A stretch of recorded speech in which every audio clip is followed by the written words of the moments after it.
निश्चितपणे भारतीय जनता पार्टीच्या कार्यकर्त्याचं फार मोठं योगदान आहे. त्यांनी घेतलेले अहोरात्र परिश्रम आहे.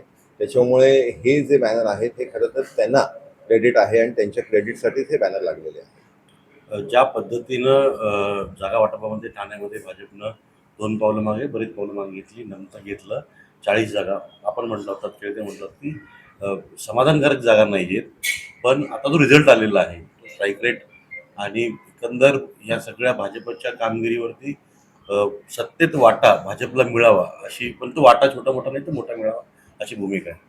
आम्ही मुळात ज्या 39 जागा खरं तर एक आमचा त्याच्यामध्ये टेक्निकल रिझन्समुळे गेला, त्याच्यामुळे 39 जागेमध्ये आमच्या जवळजवळ 11 जागा म्हणजे 7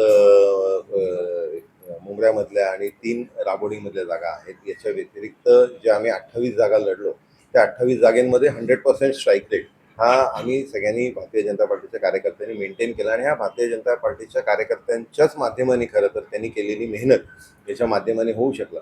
त्याच्यामुळे निश्चितपणे आमचा याच्यामध्ये जो निर्धारनामा मध्ये आम्ही शब्द लोकांना दिला, जो वचन आम्ही लोकांना दिला आणि ती अपेक्षा निश्चितपणे लोकांची आहे. कारण आमचं जे राज्याचं नेतृत्व आहे माननीय फडणवीस साहेबांच्या माध्यमाने आम्ही utmost transparency in administration, accountability in administration आणि त्याच्याचबरोबर डिलिव्हरी या ज्या गोष्टींमुळे काम राज्यामध्ये चालू आहे, त्याच्यामुळे नगरपालिका असेल महानगरपालिका असेल याच्यामध्ये भारतीय जनता पार्टीला लोकांनी भरभरून यश दिलेलं आहे. आणि त्याच्यामुळेच तो जो दिलेला शब्द आहे तो पाळण्यासाठी जी कुठली भूमिका महानगरपालिकेमध्ये आम्हाला घ्यावी लागेल ती आम्ही निश्चितपणे लोकांच्या ठाणेकरांच्या हितासाठी घेऊ.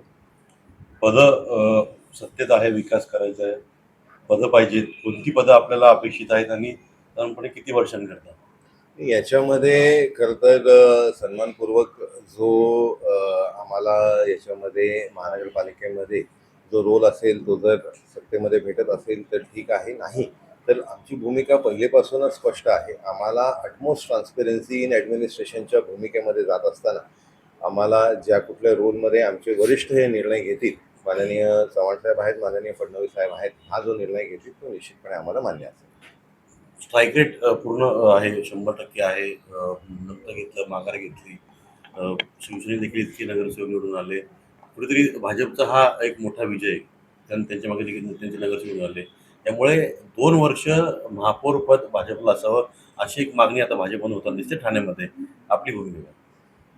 निश्चितपणे जर आम्हाला जो आमच्या निर्धारनाम्यामध्ये दिलेले शब्द आहेत ती जर पूर्ण करायचे असेल तर महानगरपालिकेमध्ये महत्त्वाची जी पदं आहेत ती गरजेची आहेत. मग ते महापौर असेल, सभागृह नेता असेल, स्टँडिंग कमिटी असेल, या सगळ्या गोष्टींमध्ये त्याचबरोबर वेगवेगळ्या समित्या आहेत. याच्यामध्ये महत्त्वाचा रोल जर नसेल तर दिलेले शब्द आणि जो रोडमॅप आम्ही ठाण्याच्या विकासासाठी प्लॅन केलेला आहे त्याच्यामध्ये कुठेतरी अडचण येऊ शकते. रवींद्र चव्हाण यांनी एकनाथ शिंदे यांची भेट घेतलेली आहे काल.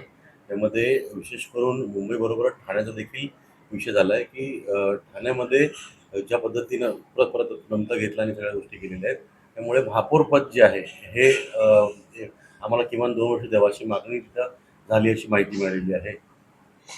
याच्यामध्ये यांची जी बैठक झाली याच्याबद्दलची मला काहीच कल्पना नाही आणि त्याच्यामुळे निश्चितपणे जे आमचे वरिष्ठ निर्णय घेतील, जे चव्हाण साहेब आणि फडणवीस साहेब जे निर्णय घेतील ते निश्चितपणे कार्यकर्त्यांना आम्हाला सगळ्यांना मान्य असेल. ओव्हरऑल जर आपण पूर्ण ठाणे जिल्हा पाहिला, ठाणे असेल, कल्याण, डोंबिवली, उल्हासनगरमध्ये भाजप आणि शिवसेना विरुद्ध होती.